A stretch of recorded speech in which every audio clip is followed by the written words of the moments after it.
Hi, my name is Monique Helstrom. Today's leadership quote comes from Simon Sinek, and that is the greatest contribution of a leader is to make other leaders.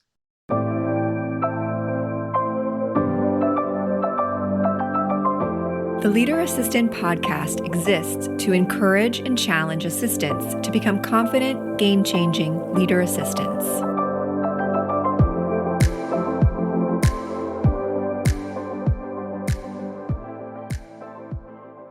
Are you a strategic senior executive assistant thinking about what's next? Whether you're ready for a promotion or loving the job you're in, Nova Chief of Staff's certification course may be just the resource you're hungry for. With over 400 students across 20 countries and rave reviews, students graduate from Nova's hands-on, self-paced online course with the confidence, knowledge, and power to make the move to Chief of Staff for their executive. But don't take my word for it. Visit leaderassistant.com/Nova to find countless testimonials, the course syllabus, and lots of free resources to support you in your career journey. Hey friends, welcome to the Leader Assistant Podcast. It's your host, Jeremy Burrows, and this is episode 286. I'm very excited to be speaking with Monique Helstrom again. Hello, Monique. Hello, Jeremy. So for those of you who have been longtime listeners of the show, Monique was on episode 16 originally. That was back in June of 2019. So 16, so you can check out the show notes at leaderassistant.com/16, and you can listen to more of Monique's story in that episode. But she was also on episode 118 and then 166. We talked about how to have tough conversations in that one. And then in 118, we talked about communication. And then in 16, we talked all about her former work with as chief of Simon Sinek and her Philadelphia Eagles fandom and all that fun stuff. So definitely check out those episodes. I will link to them in the show notes for this episode, which again is 286, leaderassistant.com/286. 16. I know, right? There you go. Look at that. We've been on this journey for quite some time. Yeah, it's been awesome. So let's do a little recap. So I'm not gonna make everyone go back and listen just to hear the basics. So what city are you in? And tell us about, what you love to do when you're not working. I'm in Denver, Colorado, OG from Philadelphia, obviously, as an Eagles fan. Heading to Philadelphia tomorrow, actually, to visit the family.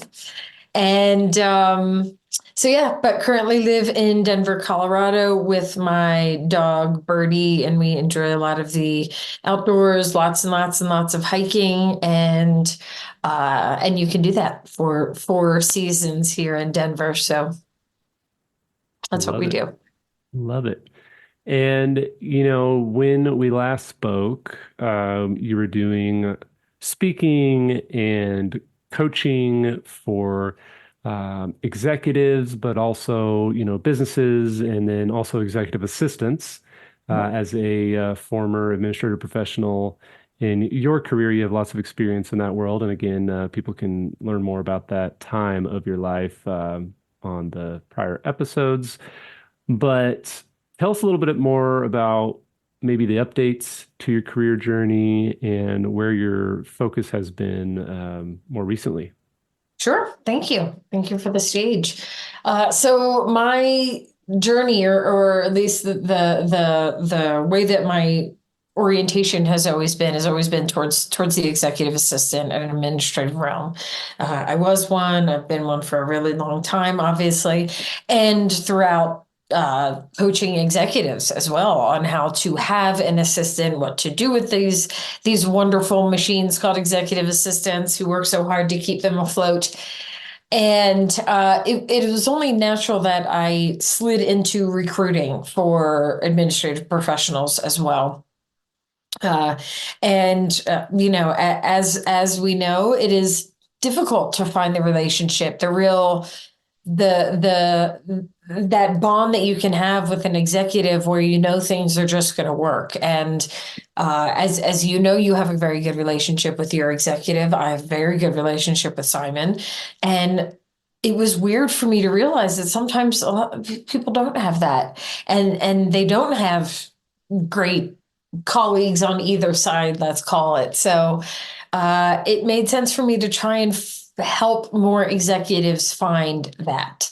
So I started recruiting, obviously getting administrative assistants, executive assistants, chief of staffs for executives of all levels, of all different startups, all the way up to finance, to agriculture, to all different professions. So I've been doing that for quite some time.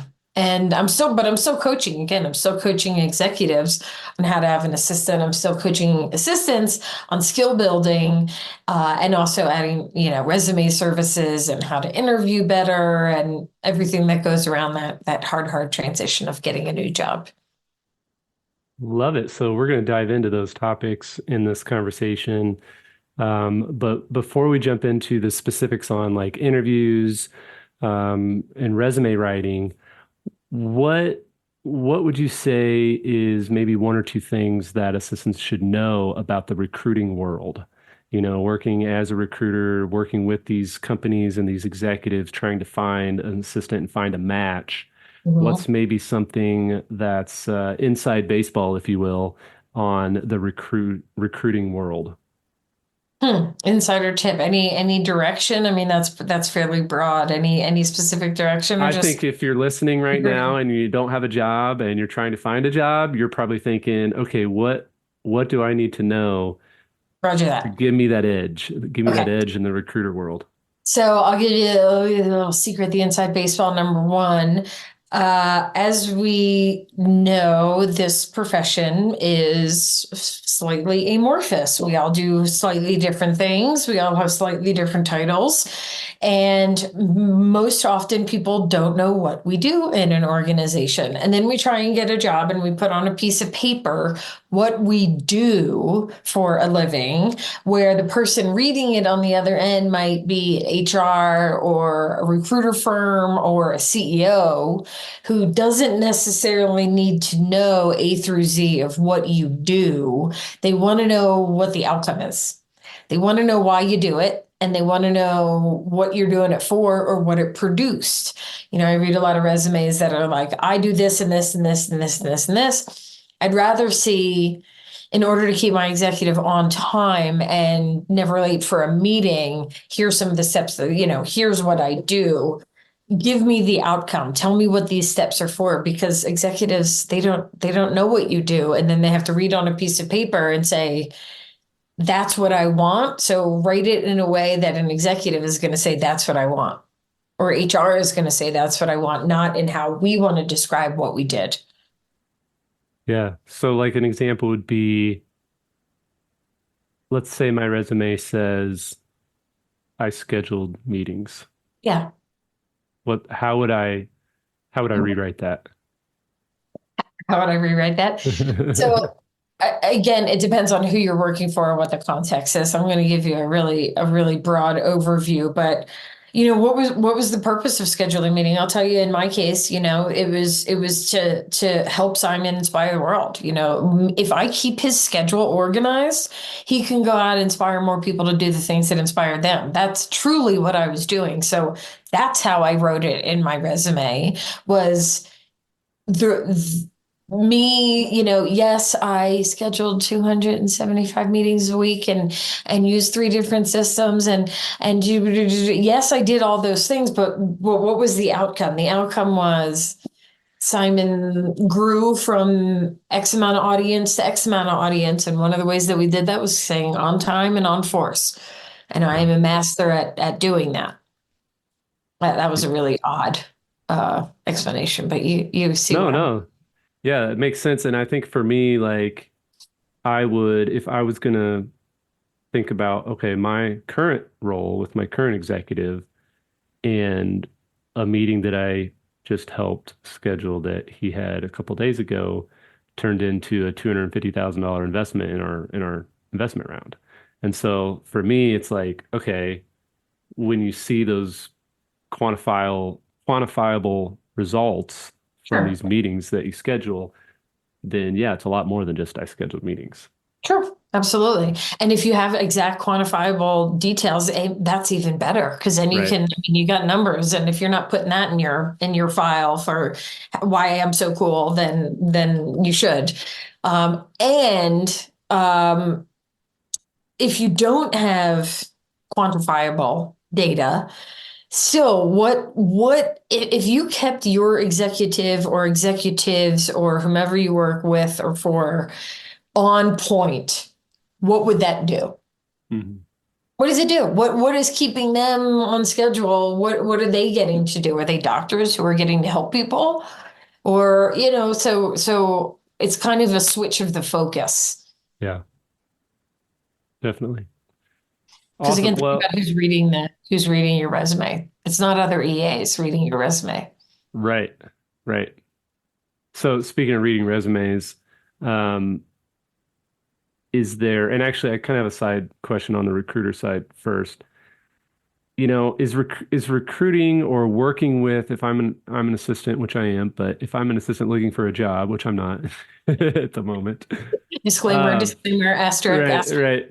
right. Uh, is it kind of like working with real estate agents where it's like, you sign up with one real estate agent and then it's a big no-no to go buy a house with this real estate agent? Like, what's the whole recruiter um, code? Like, can I have a relationship with this recruiter and, you know, put put some time with this one too? And like, Yeah. what are your thoughts on that? I mean, obviously, being a recruiter, exclusivity is fabulous. And for certain types of recruiters, it's really needed almost, for me finding a specific human being to be the perfect type of executive assistant to the CEO for this type of business. If you have multiple people looking for that person, you're going to get skewed results. So you would want to be the exclusive. And frankly, the other person would want you to be the exclusive as well, to be, all of it coming through one central hub. So, some of those higher end exclusive recruiters also want you to be, want you to be only with them. But I don't think some of the more generalized places like Robert Half and Searchwide, some of those, I don't think they require you to be Yeah, exclusive with them. I cool. do. Right. Yeah. Fair enough. Fair enough. Okay, so you're working with a recruiter and they present you for some jobs and you get some interviews. What are a couple of tips, maybe in prep for the interview, but also in the middle of the interview? What can you share to impart your wisdom with the assistants listening who are maybe either going into an interview tomorrow and they Yeah. want a little bit of confidence? In prep or in the middle? Okay. So in prep, know who you're talking to. Do some research. Research, research, research. You'd be shocked at how many people don't go to a company's website before they interview with the company. So make sure that you know who you're talking to, maybe what their position is, what the company does, what their website is. Look on their LinkedIn, look on their social. You should be doing this anyway before you even submit your resume. But if you have already submitted the resume and have the interview, show up and know what you're talking about. Reference something that they say on their website, reference something that you read on their website that sparked your interest. Shows them that you are paying attention, that you're interested in this topic. Um, and during the interview, I guess what's one thing I can advise? We're human. If you get flustered, it's fine. We don't all do these types of things well, interviews and things. And so if you lose your train of thought, don't cower or do anything. Just, oh man, lost my train of thought. You know when that happens? And then get back on track. Yeah. We're all humans. We're all messy. It's okay. Just be the messy individual that you are sometimes because they're going to see that anyway, right? Depends Yeah. on them. Right. take a deep breath and start over. Take a Yeah. deep breath, get back on track, finish what you were saying. Yeah. It's okay to pause. Love it. Okay. So then, actually, last one on interviews, question wise, is after the interview. I know a lot of people say, you've got to send a thank you email. You've got to follow up. You want to be persistent, but not, you want to be pleasantly persistent, all those Mhm. things. What's the best thing, after you go home from the interview, what should they do?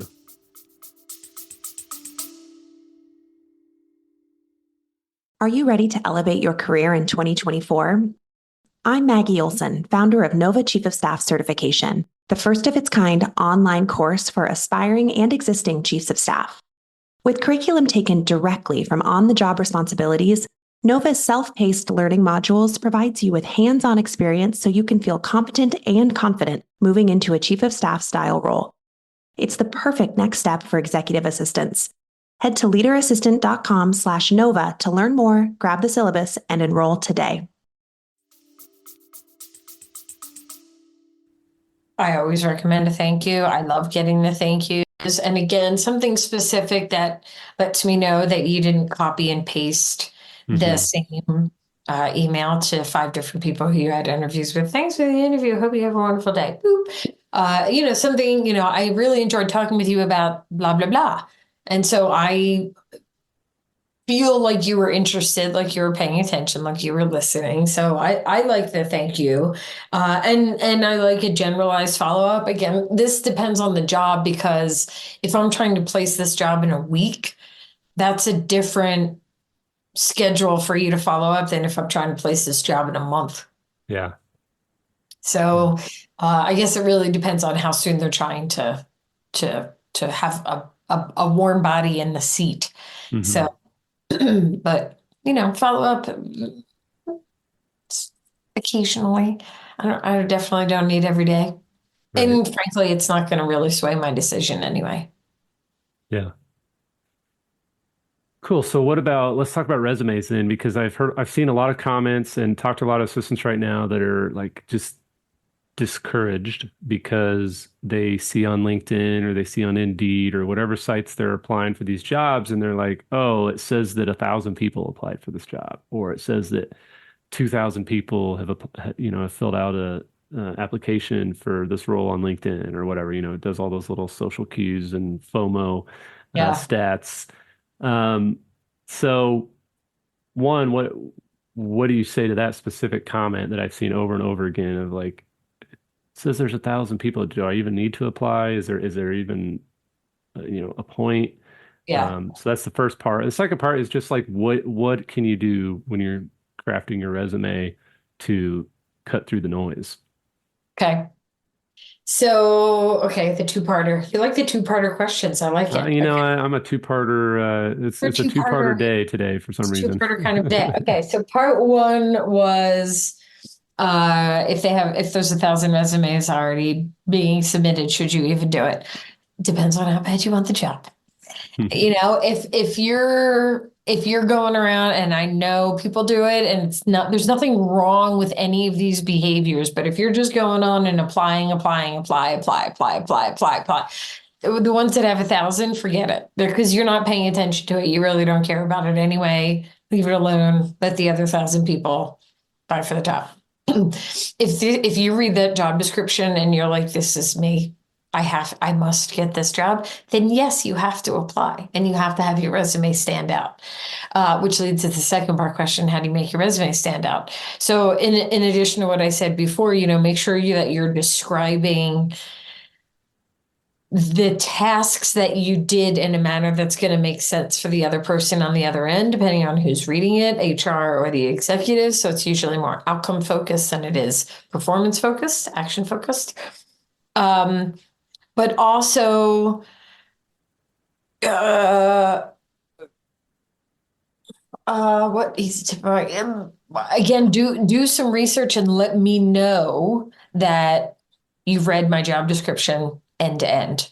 When I get a cover letter, that says, oh, I was reading and the description of the CEO was exactly the type of CEO that I work for. Here's a story about it. And they like tell me that they read it. I love it. I love those letters that I can read that someone tells me why this is the job of their dreams. That means a lot to me, more than just the resume, because the resume itself has to stand out itself. But if you're just sending the resume, make sure that matches too. And yes, I'm giving you extra work. Should you customize your resume for every job? Sorry to say this, but yes. Yeah. If you really want to get the job, make sure that the way that you're describing the things that you do are the things that they need on their side. If they're saying, I need an executive assistant who um, uh, is price conscious when booking air flights. I made that up, but when you're describing what you do, don't talk about the private jets and Right. the private jets that you have scheduled for in the past, because it's too different. So, know your audience, read the job description. Tell me that you read the job description. That's one of the ways to stand out. Yeah. Are you a 1 page or 2 page resume person? I don't mind does it? reading too. I don't Okay. even mind three if it captivates my attention. If it's single spaced paragraphs on 4 pages, which I've gotten as well. No, Uh, 1 page is hard. I mean, especially if you're an esteemed assistant and you've been doing this for a while, 1 page is almost impossible. So nothing wrong with two, yeah. three. And then what about the just even just some inspiration or encouragement? Doesn't even have to be a practical tip or anything, but there are assistants in our community and leader assistant community who have been applying, who have customized cover letters um, for months, and had interviews, had 8 rounds of interviews, made Yeah. it to the top three, didn't And didn't get selected. The next wave, oh, had another 7 interviews at this company. Everything was going great. Got down to the top three, didn't get selected. How would you encourage those listening that are going through that right now? yeah. Don't, it's a transition. You're going through it. Don't shush it away, I guess, is those are the words of encouragement I will give you. You're going through a transition. It's hard. It sucks. Getting rejected sucks. And there's lots of feels that come along with that. And the whole process of the up and down and the anxiety and all that. But not but and that's your body's way of telling you that you're alive. So the anxiety and the butterflies and the things and the worry, that's your body and your brain telling you that you want to be in a better place and you want to be in a different place and that you're ready and that you're going and you're disappointed because you haven't been there yet. So thank your body for telling you that you're alive. And there's probably a reason you didn't get those other jobs. Probably had a terrible boss or something like that, maybe. But what are you going to learn from this whole situation? Going through the process, feeling the anxiety, feeling the emotions, feeling the disappointment. Again, don't run away from it. Sit in it. Sit somewhere and cry if you need to and be like, this sucks. But don't push it away and pretend that you're not upset about it, because those kind of feelings always come back to get you at the end and they make you sick. So just go through it and then figure out, what can I learn from this? What can I do better? How can I tweak my resume a little bit better next time? Or how can I show up better on an interview? Or what am I learning about the type of person I want to work for? Or I've had 6 interviews with oil and gas and I keep not getting hired. Maybe that's not the direction I should go. So Hmm. pick up stuff along the way. Don't make it a wasted opportunity. Yeah, yeah.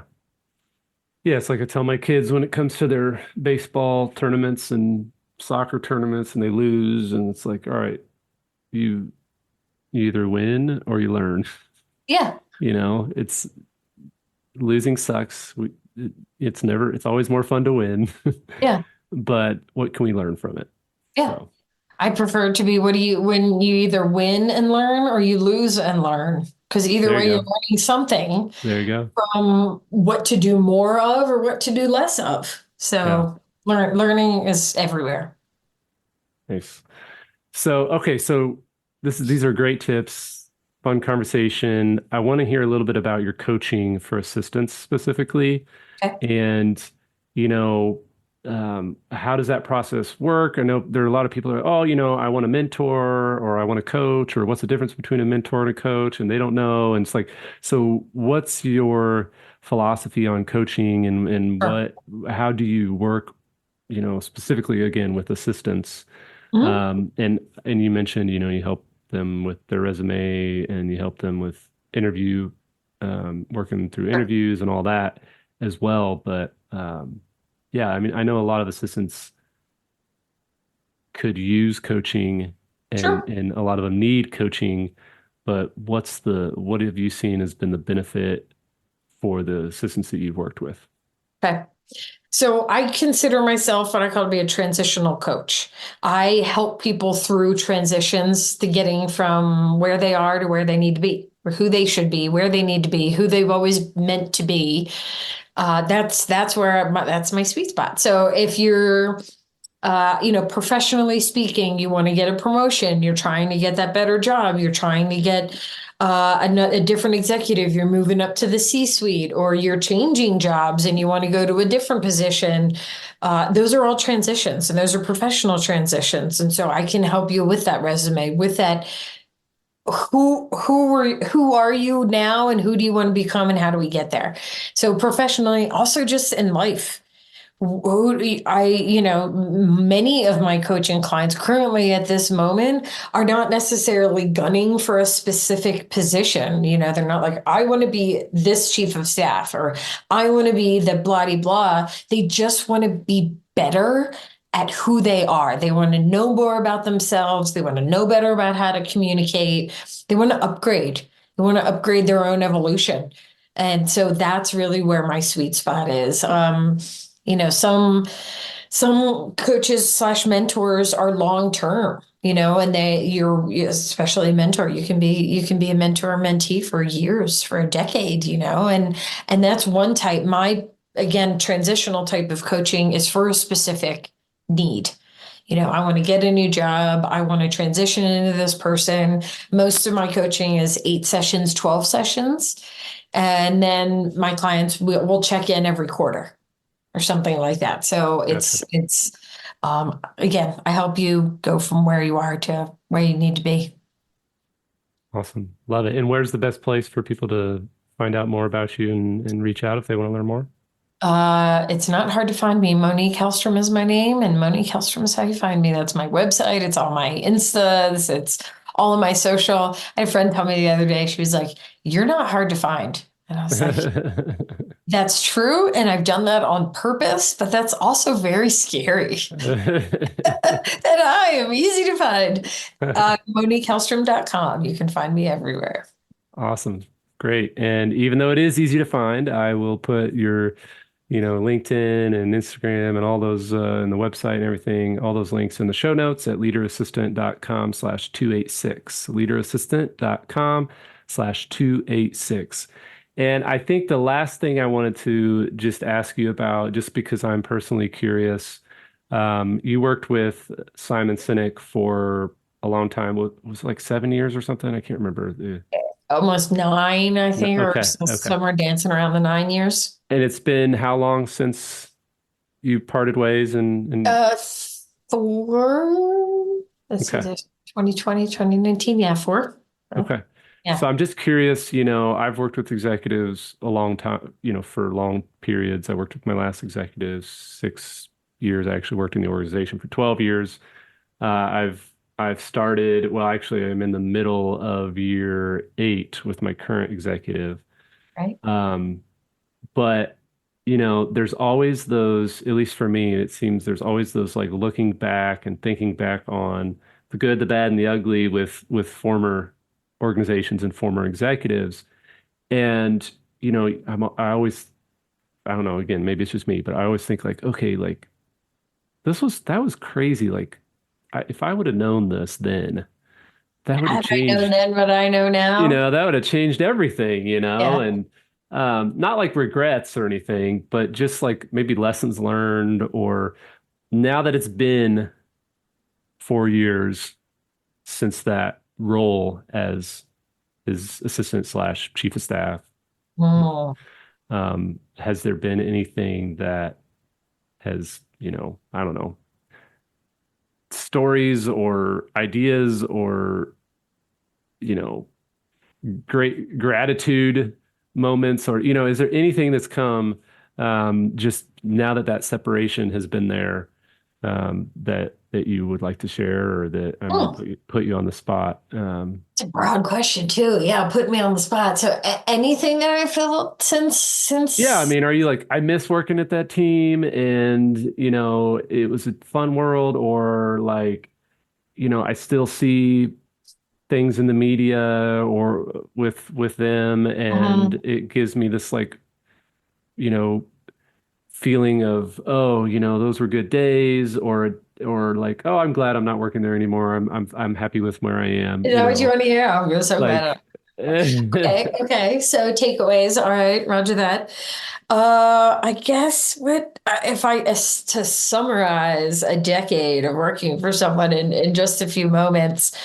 Um, I mean, wow, it was. I do think back, and I think we'll really summarize it. I think one of two things. First one, I think, is what a crazy freaking life that was that we led together for so long.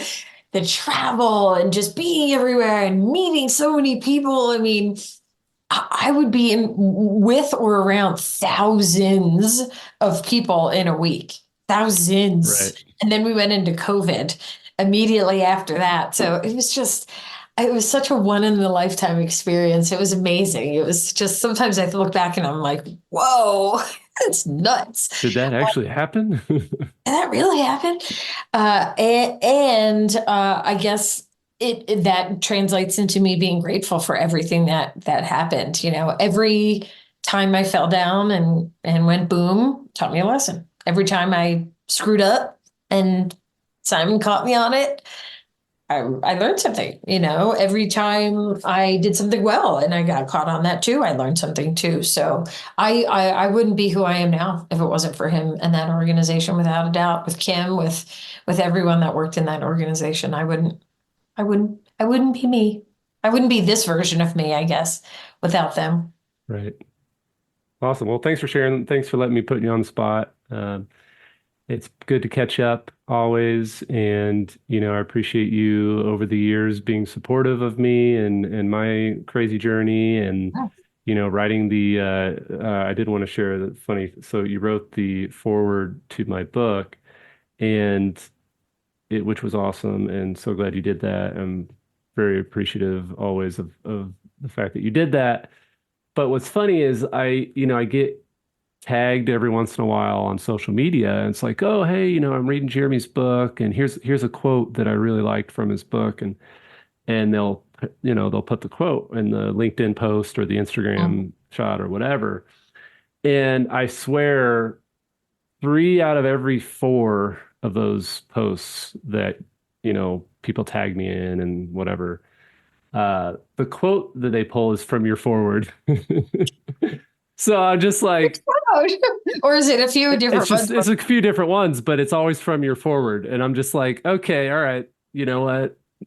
You know what? That's still cool. That's still That's cool. so So, cool. That's so but cool. it's just funny because like, oh, Jeremy's quote from his book. And I look at him like, I don't remember writing that. I'm like, oh, that's because Monique wrote that. That's good. Side tag me so I can see them too. Yeah, I So usually try I to, can get yeah. the dopamine from it as well. Oh, that's sweet. And I'm Sorry, like, sorry. okay, I'm like either they're just reading the forward and then putting the book down because they're like, yeah, let's go, or it was just excellent. So anyway, I just No. wanted to share that. I appreciate you doing Maybe it's that. the opposite. Maybe they read the whole book and then afterwards they read the foreword, and it was the afterword, not the foreword. Oh, awesome. Well, Monique, thanks again for being on the show. Best of luck to you, and we'll see you soon. 270 episodes later, buddy. Yeah, we'll see you. we'll see you at 300 and something. So, 300 and something. Yeah. See you then. awesome. Well, thanks so much. Appreciate it. Bye.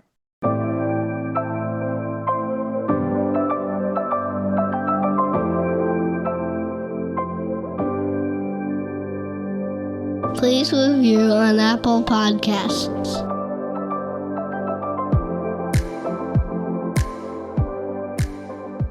GoBulls.com